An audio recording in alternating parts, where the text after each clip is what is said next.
A very good morning to all of you. है ना, अपना चैप्टर कौन सा चल रहा था? Chemical kinetics. बात अपन किस पे कर रहे थे? Chemical kinetics.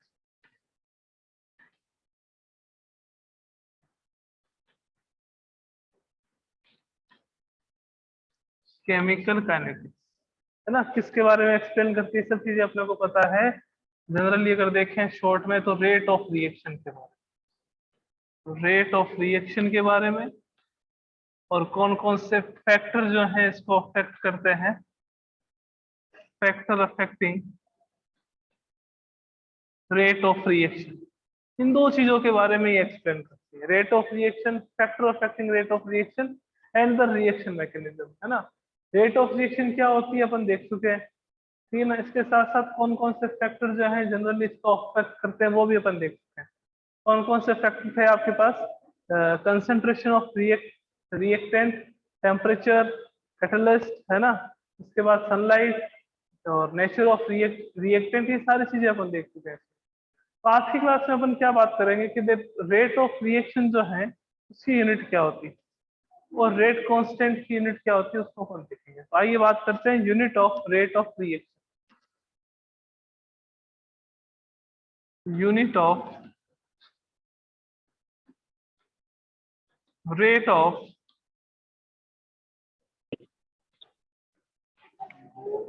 Reaction, unit of rate of reaction अपन देखते हैं कि क्या होता है। देखो, रेट का फॉर्मूला क्या होता है ये अपने को पता होना चाहिए। Rate is equals to change in concentration, change in concentration, reactant हो चाहे प्रोडक्ट हो उसकी कंसंट्रेशन में change upon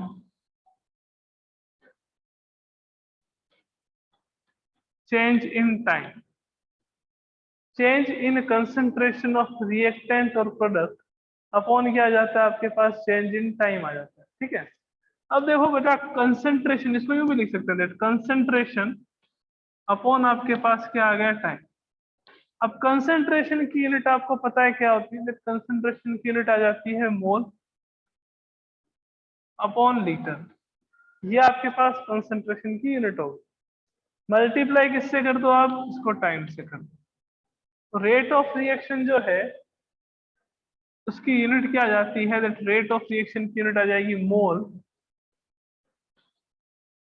litre inverse time inverse. It is the unit of rate of reaction, mole litre inverse time inverse. अब देखो, जो question की demand हो उसी के अकॉर्डिंग अपने को टाइम लिखना।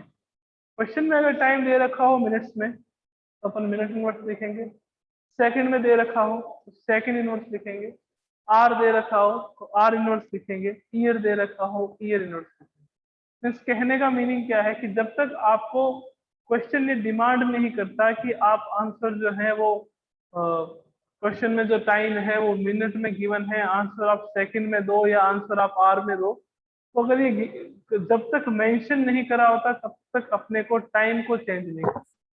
मेरे बात, टाइम को अपने को चेंज नहीं करना है, टाइम जिसमें है उसी में लिखना है। अगर नीचे से मेंशन हो कि रेट ऑफ रिएक्शन को आप आर में लिखिए या रेट ऑफ रिएक्शन को आप मिनट्स में लिखिए, तो ही आप क्या करोगे, यहाँ पर उसको कन्वर्ट करोगे, अदरवाइज कन्वर्ट करने की कोई रिक्वायरमेंट नहीं। ये आपके पास क्या हो गया? रेट ऑफ रिएक्शन की यूनिट हो गई।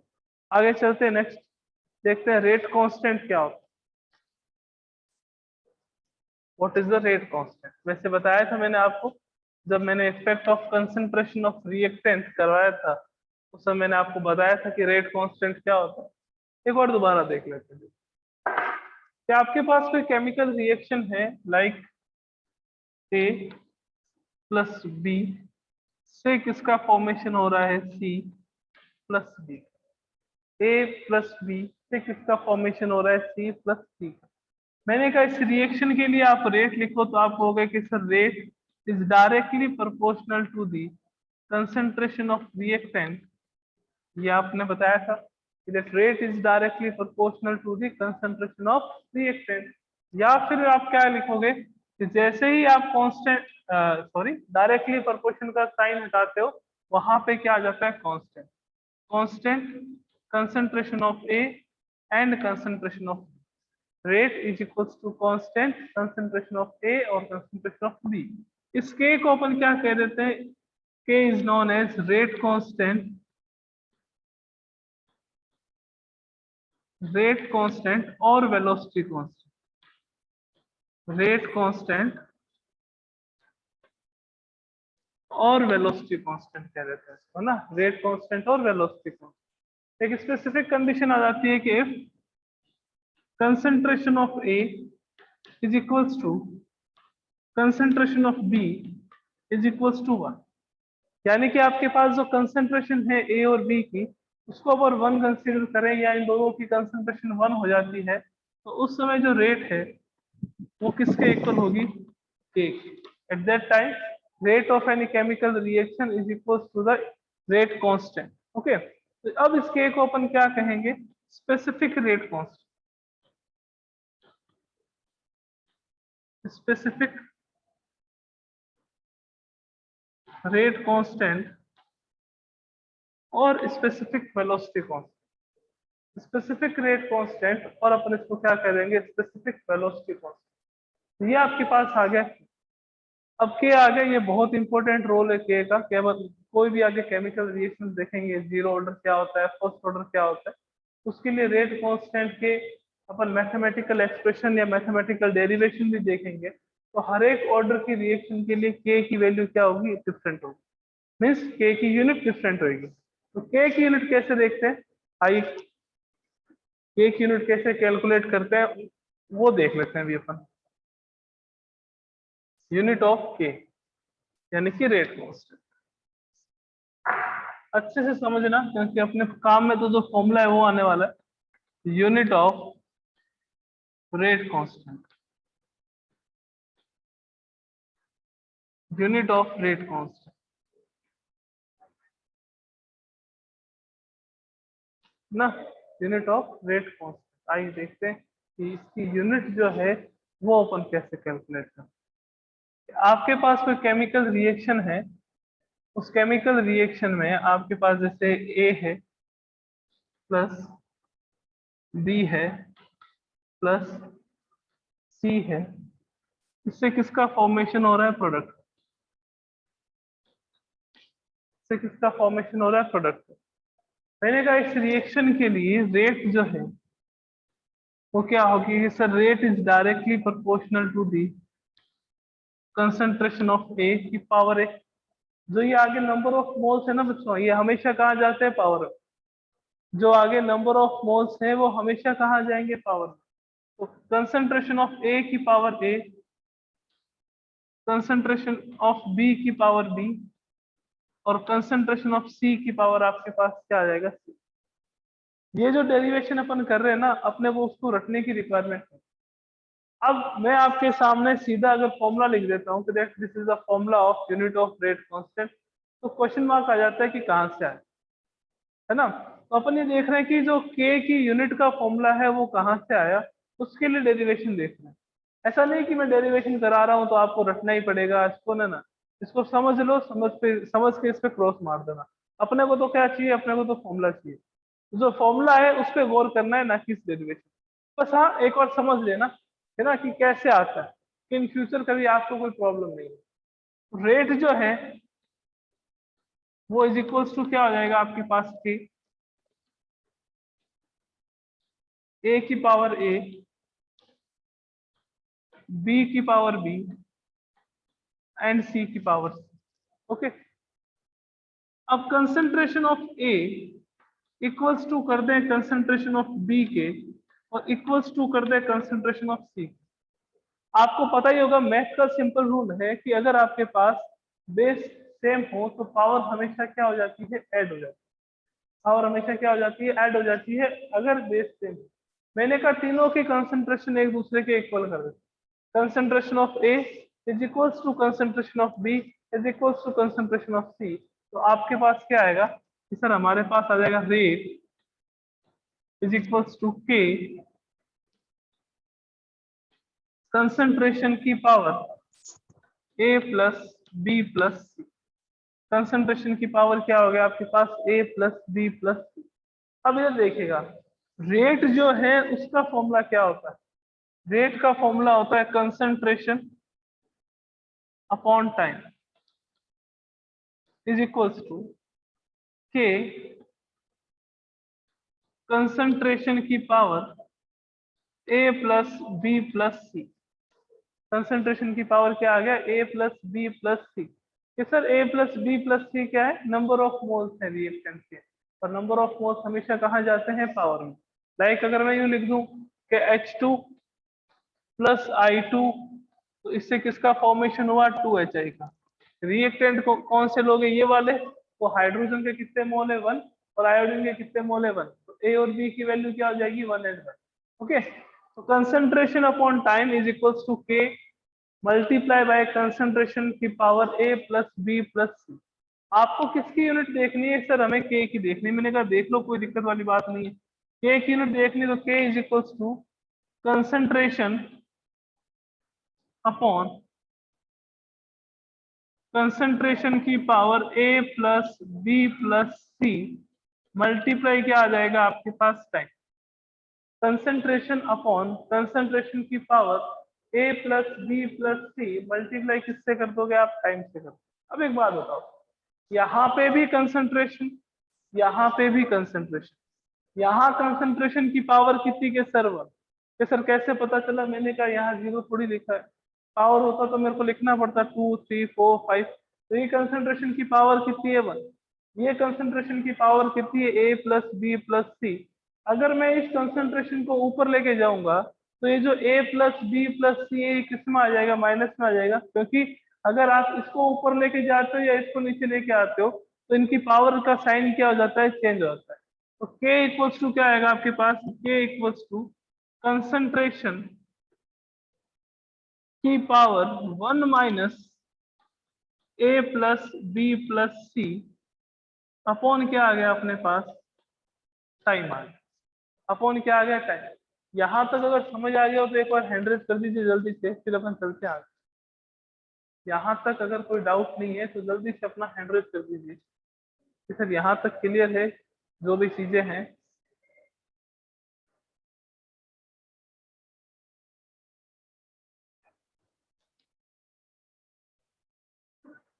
अब देखिएगा, आगे चलते हैं इसमें।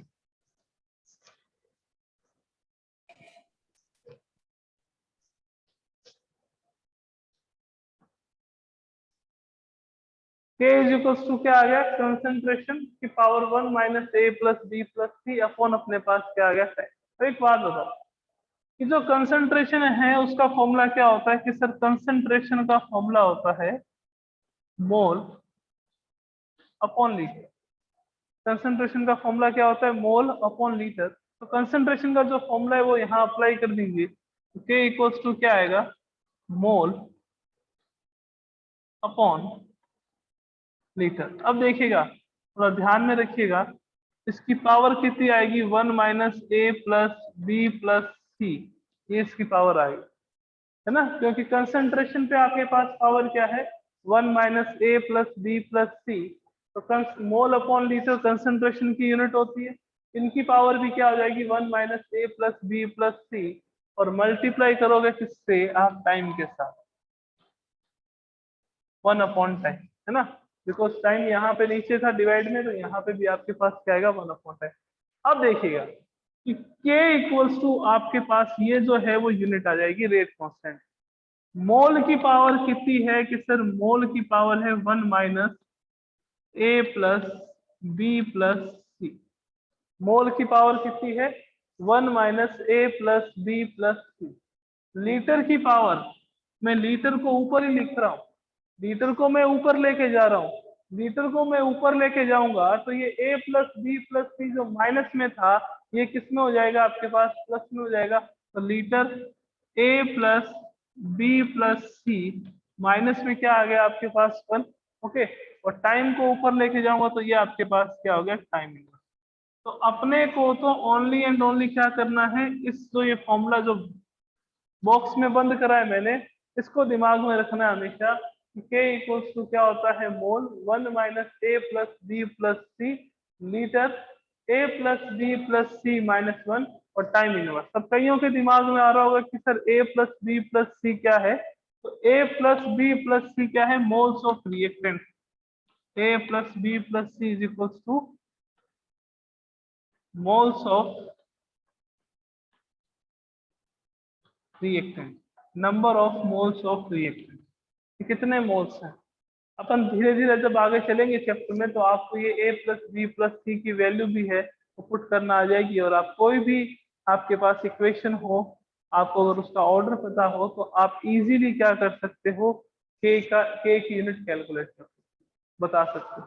तो क्वेश्चन आ जाते हैं कई बार ऐसे कि आप के की यूनिट बताइए, अगर आपके पास रिएक्शन ये है तो नंबर ऑफ मोल्स अगर अपने को पता हो तो वन माइनस, जैसे नंबर ऑफ मोल्स 2 आ गया तो 1 minus two, 2 minus 1 time inverse.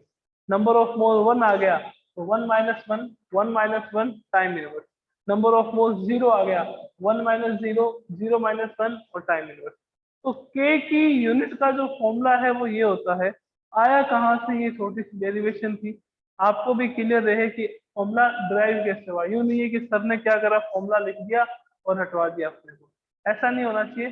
Formula आया कहाँ से वो भी आपको पता होना चाहिए। अब इस डेरिवेशन का कोई मीनिंग नहीं है अगर आपको समझ आ गया। ऐसा नहीं कि बोर्ड में पूछने वाले हैं कि रेट कांस्टेंट की डेरिवेशन, रेट कांस्टेंट के यूनिट की फॉर्मूले की जो डेरिवेशन है वो आप बताओ, ऐसा कभी नहीं पूछेंगे।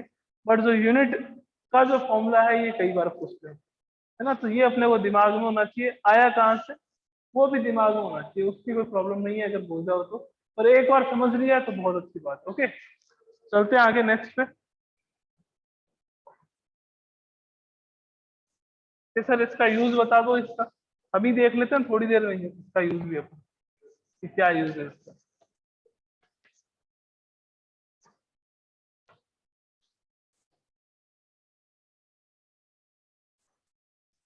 इसका क्या यूज होता है अभी थोड़ी देर में देख लेते हैं अपन।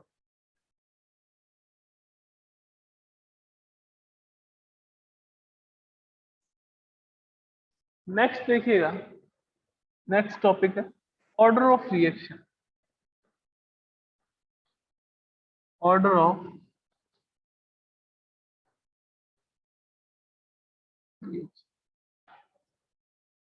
अगर किसी की मेमोरी बहुत शार्प है तो उसको शायद याद होगा कि order of reaction upon 11th में एक जगह देख चुके हैं। सर कहाँ पे, अपन ने ऑर्गेनिक में टाइप्स ऑफ ऑर्गेनिक रिएक्शन करी थी, वहां पे मैंने आपको करवाया था SN1 and SN2, unimolecular nucleophilic substitution reaction and biomolecular nucleophilic substitution reaction, SN1 और SN2।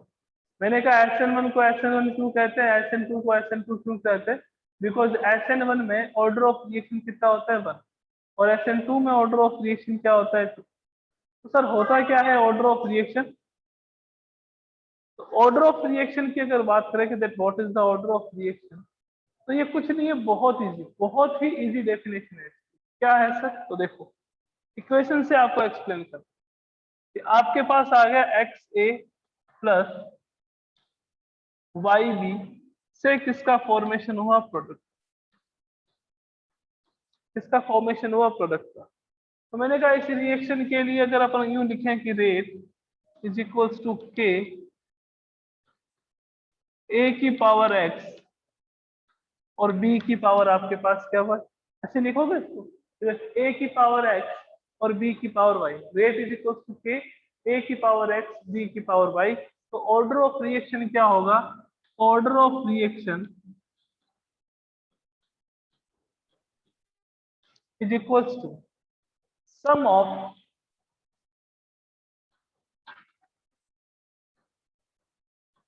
Power of reactant,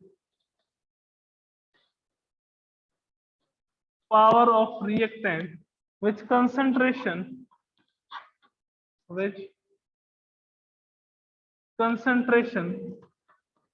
is changed during the chemical reaction, during the chemical reaction, है ना। सम ऑफ पावर ऑफ रिएक्टेंट, अगर आप इतनी सी बात समझ लेते हो कि सम ऑफ पावर ऑफ रिएक्टेंट करना है वो ही ऑर्डर ऑफ रिएक्शन होगी तो गलत होगा। ऑर्डर ऑफ रिएक्शन एक प्रैक्टिकली वैल्यू, उसका मीनिंग क्या होगा, sum of power of reactant with concentration change during the reaction, कि वो रिएक्टेंट जिनकी कंसंट्रेशन रिएक्शन के दौरान चेंज होती है ना, कि पहले 1 थी, अब आपके पास 8 होगी, 9 होगी, 6 होगी, 7 होगी, है ना, ये 0.1 हो, 1 थी, 0.8 होगी, 0.9 होगी, 0.6 थी, 0.7 होगी, 0.5 होगी। यानी कि जब कोई भी केमिकल रिएक्शन कंप्लीट हो रही है तो उस रिएक्शन के दौरान उसकी कंसंट्रेशन में कोई ना कोई चेंज आता हो। तो अगर कोई ना कोई चेंज आ रहा है तो उस टाइप उसके पावर का जो सम होगा उसको अपन क्या कहेंगे, ऑर्डर ऑफ रिएक्शन। अगर मैं यहाँ बात कर लूं कि ए और बी दोनों ऐसे रिएक्टेंट है जिसकी कंसंट्रेशन टाइम के साथ चेंज होती है, ए और बी दोनों ऐसे रिएक्टेंट हैं जिनकी कंसंट्रेशन टाइम के साथ चेंज होती है, तो ऑर्डर ऑफ रिएक्शन आपके पास क्या हो जाएगा कि order of reaction is equals to X plus Y. Order of reaction आपके पास क्या हो जाएगा, एक्स प्लस वाई। तो वो रिएक्टेंट जिनकी कंसंट्रेशन टाइम के साथ चेंज होती है उनकी पावर का जो सम है उसको अपन क्या कहेंगे, ऑर्डर ऑफ रिएक्शन। सर कोई जिसकी चेंज नहीं होती है उसकी बता दो, तो देखो उसकी देख लो। एक एग्जांपल लिख देता हूं मैं, ए और बी के रिस्पेक्ट में लिख देता हूं। तो आपके पास क्या होगा, जैसे एक्स ए है प्लस वाई बी है, और इससे किसका फॉर्मेशन हो रहा है, प्रोडक्ट। बट मैंने कह दिया कि ये जो बी है ना वो एक्सिस में है। कि सर एक्सिस का मीनिंग, मैंने कहा कि अगर आप रिएक्शन कर रहे हो तो आपने रिएक्टेंट के जो मोल्स हैं, जो एक्सिस वाले रिएक्टेंट हैं उसके मोल्स बहुत ज्यादा ले लिए, और रिएक्शन के दौरान उसकी कंसंट्रेशन में कोई माइनर सा चेंज हुआ है तो अब उसको कंसिडर नहीं करेंगे। मीन्स कि अब आपके पास जो ऑर्डर ऑफ रिएक्शन है, अब आपके पास जो ऑर्डर ऑफ रिएक्शन है वो किसके इक्वल होगा, वो एक्स के इक्वल होगा। ओनली ओनली एंड ओनली किसके इक्वल होगा, एक्स के। क्योंकि इसके लिए आप रेट क्या लिखोगे कि rate is equals to K A की पावर एक्स एंड बी की पावर 0। कि सर 0 क्यों, बिकॉज इसकी कंसंट्रेशन रिएक्शन के दौरान इसकी कंसंट्रेशन में कोई चेंज नहीं हुआ है, और जिसकी कंसंट्रेशन में कोई चेंज नहीं होता रेट ऑफ रिएक्शन उस पर डिपेंड नहीं करती, और अगर ये रेट ऑफ रिएक्शन डिपेंड नहीं करेगी तो उसकी पावर को भी अपन क्या लेंगे, 0 लेंगे, और इसका ऑर्डर भी आपके पास क्या हो जाएगा। तो डेफिनेशन ध्यान से एक बार सुनना कि वो रिएक्टेंट जिनकी कंसंट्रेशन में टाइम के साथ चेंज होता है उनकी पावर के सम को आप क्या कहते हो, rate of reaction, sorry order of reaction कहते हो। उनकी पावर के सम को आप क्या कह देते हो, ऑर्डर ऑफ रिएक्शन कहते हो। ओके,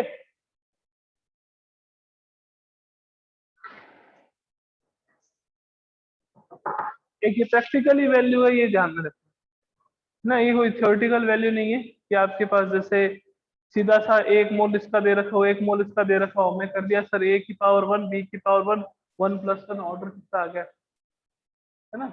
ये एक प्रैक्टिकल वैल्यू, अगर आपको कह दे कि इसके लिए ऑर्डर ये होता है तो उसके लिए अपन ऑर्डर वो ही कंसीडर करेंगे। ओके, अब कौन कौन से ऑर्डर की रिएक्शन होती है वो देखना। देखो सबसे पहले आपके पास आती है zero order reaction.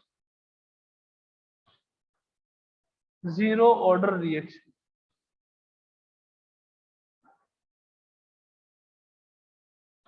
Sir zero order reaction का मीनिंग क्या होगा, जीरो ऑर्डर रिएक्शन का मीनिंग क्या होगा कि जो रेट ऑफ केमिकल रिएक्शन है वो डिपेंड नहीं करेगी किसके ऊपर, कंसंट्रेशन ऑफ द रिएक्टेंट के ऊपर। The rate of chemical reaction does not depend on the concentration of reactant.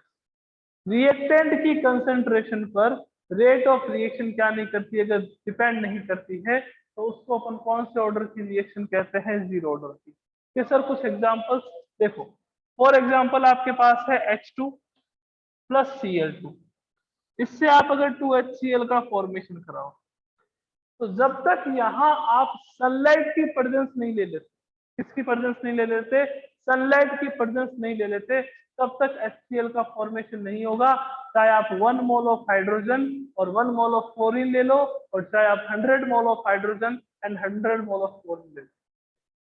समझ आई बात, कि जब तक आप क्या नहीं करोगे, यहाँ पे सनलाइट की प्रेजेंस नहीं रखोगे, सनलाइट की प्रेजेंस जब तक नहीं रखोगे तो तब तक HCl का फॉर्मेशन नहीं होगा।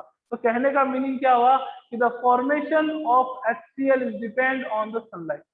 सनलाइट पे डिपेंड करेगा, किस पे डिपेंड नहीं कर रहा, रिएक्टेंट की कंसंट्रेशन पे डिपेंड नहीं कर रहा। उस रिएक्शन को अपन क्या कहेंगे, जीरो ऑर्डर रिएक्शन कहेंगे। That chemical reaction in which rate of reaction does not depend on the concentration of the reactant known as zero order reaction. तो इसके लिए अगर आप जैसे रेट लिखते हो कि रेट इज इक्वल्स टू क्या आएगा आपके पास के H2 की पावर 0 एंड Cl2 की पावर आपके पास क्या आ गया 0, यानी कि दोनों पे डिपेंड नहीं करता।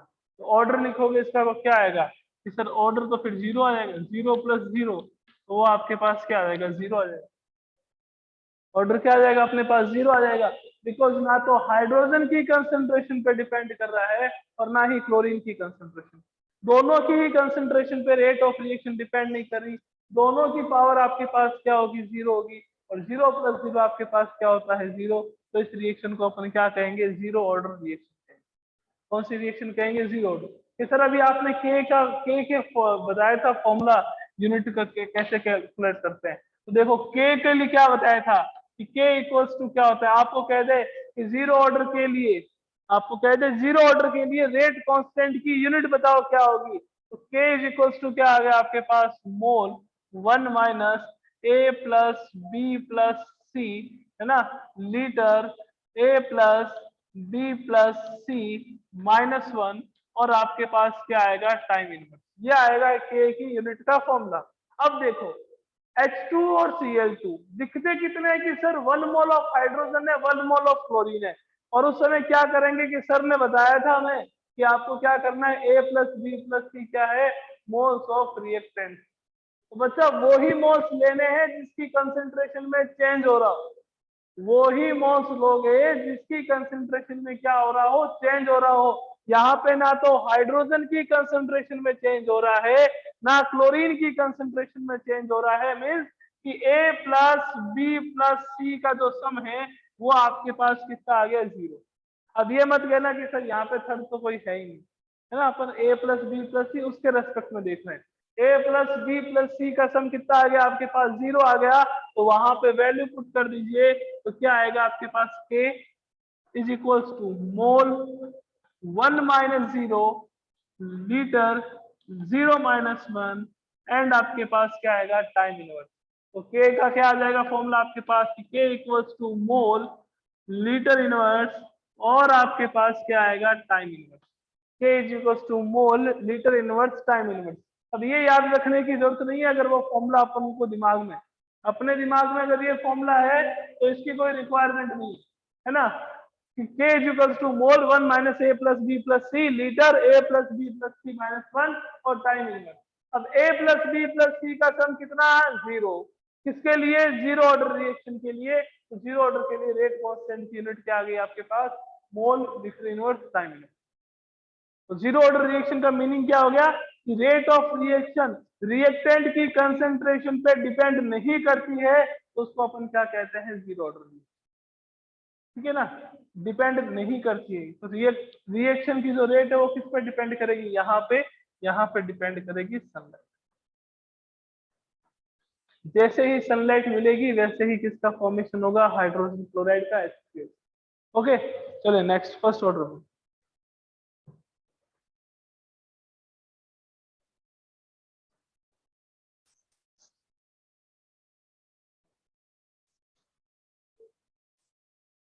फर्स्ट ऑर्डर रिएक्शन, इनकी डेरिवेशन बाकी है रेट कांस्टेंट की, वो अपन देखेंगे बाद में।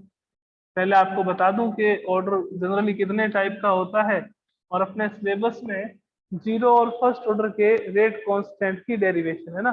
तो जीरो ऑर्डर की है और एक किसकी है, first order. First order reaction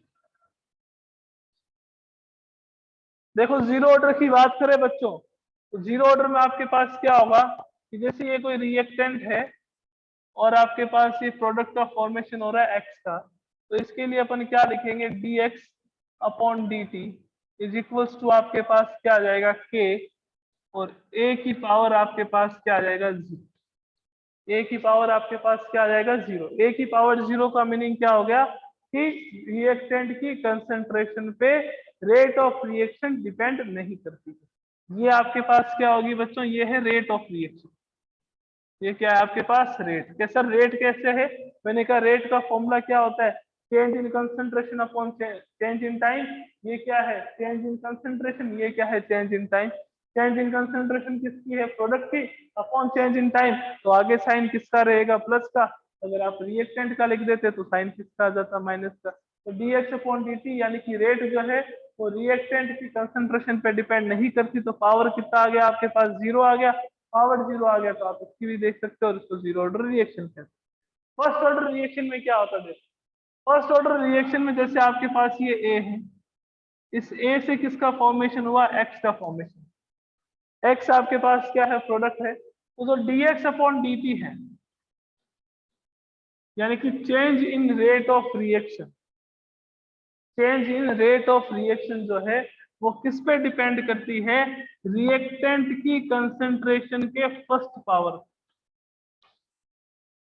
के, ए की पावर आपके पास क्या आ जाएगा, रिएक्टेंट की कंसंट्रेशन के फर्स्ट पावर पे अगर डिपेंड करती हो तो उसको कौन से ऑर्डर की रिएक्शन कहते हैं, फर्स्ट ऑर्डर की रिएक्शन कहते हैं। तो सर इसके के की यूनिट क्या होगी, मैंने कहा इसका ए प्लस बी प्लस सी का सम देख लो बच्चा कितना आ रहा है, जीरो आ रहा है, जीरो नहीं फर्स्ट आ रहा है, सॉरी जीरो नहीं वन आ रहा है, बिकॉज फर्स्ट ऑर्डर की रिएक्शन है। तो ए प्लस बी प्लस सी का सम कितना आएगा आपके पास, वन आएगा। वन आएगा तो अपन क्या करेंगे कि के, अब देखो सीधा वहां पे फॉर्मूला लिखो, मोल वन माइनस वन कितना हो गया आपके पास, जीरो। तो के मोल की पावर कितनी होगी, जीरो। लीटर में देखो ए प्लस बी प्लस सी का सम कितना है, वन, उसको भी वन माइनस वन कर दो तो आपके पास क्या आएगा, लीटर जीरो। और आपके पास यहाँ क्या आ गया, टाइम। तो के इज इक्वल्स टू, किसी की भी पावर जीरो हो कितना होता है, वन। किसी की भी पावर जीरो हो कितना होता है, वन। तो के की वैल्यू आपके पास क्या आ गई, टाइम। यानी कि कभी भी ऐसा दे रखे कि rate of reaction of any chemical, sorry rate of reaction नहीं, अपन rate constant of any chemical reaction is 200 second inverse, 400 minute inverse, है ना, 250 सेकेंड इनवर्स, 2 आर इनवर्स, कुछ भी आ जाए तो वो आपके पास कौन से ऑर्डर की रिएक्शन होगी, वो फर्स्ट ऑर्डर की। एनसीईआरटी में अपने ऐसा क्वेश्चन भी है कि आपको क्या कह दिया कि rate of, sorry rate constant की वैल्यू दे दी, आपको पूछ दिया कि भैया ये कौन से ऑर्डर की रिएक्शन। तो अगर टाइम इनवर्स हो, पीछे टाइम इनवर्स हो तो वो कौन सी होगी, फर्स्ट ऑर्डर की। और अगर किसी के लिए रेट कांस्टेंट की वैल्यू ये आ जाए कि मोल है, लीटर इनवर्स है, टाइम इनवर्स है, तो ये किसके लिए होगी, जीरो ऑर्डर। ये आपके लिए किसके लिए होगी, जीरो ऑर्डर की। ये आपके लिए किसकी होगी, आपके पास इसकी, सर बताओ यार जल्दी बताओ किसकी होगी, फर्स्ट ऑर्डर की ना, k is equal to time inverse, ऐसा लिखा हुआ जाए कि 200 सेकेंड इनवर्स, 400 सेकेंड इनवर्स, है ना, 7638 ईयर इनवर्स। तो माइनस आए ना, तो माइनस जब भी आता है तो वो कौन, सेकेंड इनवर्स ओनली जब होता है तो वो ओनली कौन सी रिएक्शन होगी, फर्स्ट ऑर्डर की रिएक्शन होगी। ओके, एक और टाइप कर लेते हैं इसका, सेकेंड ऑर्डर रिएक्शन।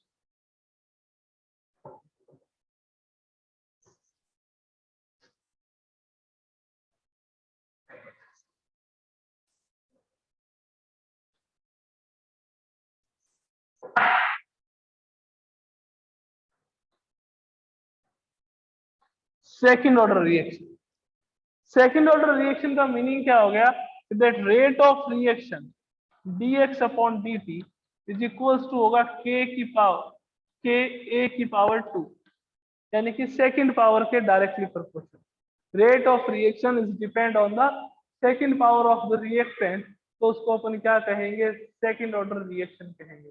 कि सर मीनिंग क्या हुआ, कि मीन्स ये हुआ कि a plus B plus C का जो सम है वो कितना आएगा आपके पास। तो रेट कांस्टेंट की यूनिट क्या आ जाएगी, के की यूनिट देखो मोल, 1 - 2, 1 - 2 करोगे तो कितना आएगा, -1। लीटर, ओनली लीटर रहेगा because A plus B plus C का सम कितना है, 2, 2 - 1 करोगे तो अपने पास क्या आएगा, ओनली लीटर। और साथ में क्या आएगा, टाइम। टाइम मैंने चिल्ला चिल्ला के कह रहा हूं कि टाइम वो ही रखना है जो आपको क्वेश्चन में गिवन होगा, जो क्वेश्चन की डिमांड होगी उसके अकॉर्डिंग ही अपन टाइम की बात करेंगे। ओके।